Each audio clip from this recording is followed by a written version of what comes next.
कल सरस्वती पूजा है। हर साल की तरह इस साल भी सिलीगुड़ी का सूर्य संघ क्लब वाग्देवी की पूजा कर रहा है। We are the dreamers, the achievers, and the leaders. Come, join us today. इस वर्ष क्लब 24वें वर्ष में प्रवेश कर गए हैं। इस साल सूर्य संघ क्लब की थीम पौलाश प्रिया आराधना है। उनकी पूजा इस साल सिलीगुड़ी के लोगों का ध्यान आकर्षित करने वाली है।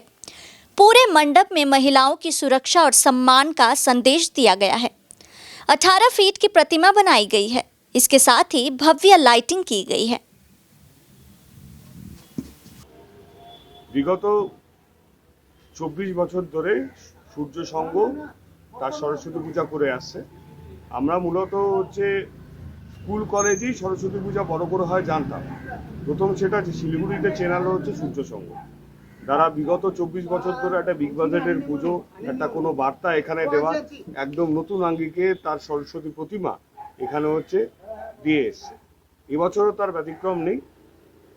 এবছর একটু ভিন্নভাবে আমরা এখানে প্রয়াসটা করেছি যে চারদিকে আমরা সমাজে থাকি, সমাজে আমরা বিভিন্ন রকম খারাপ যে জিনিসটা দেখি সেটার প্রতিকার চাই। আর আমরা সবাই জানি বাগদেবী মানে দেবী সরস্বতী হলো শিক্ষার প্রতীক। তাই মায়ের কাছে আমাদের একটাই বার্তা, আমাদেরকে প্রকৃত শিক্ষিত করুন, আমাদের জ্ঞান দিক এবং শুভ বুদ্ধি দিক, যাতে এমন একটা সমাজ তৈরি হয় যেখানে নারী নির্যাতন বলে কোনো কিছু না থাকে। এবং সেই কারণেই এবছরের সূর্য সংঘের নিবেদন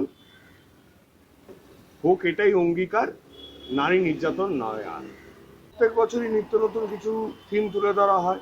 এবছর এই থিমটাকে তুলে ধরা হয়েছে এবং প্রতি বছর যেটা ট্র্যাডিশন চলে সূর্য সংঘের, যে বিশাল সাবেক সরস্বতী প্রতিমা 18 ফিট উচ্চতার, এবছরও তার ব্যতিক্রম কিছু হয়নি।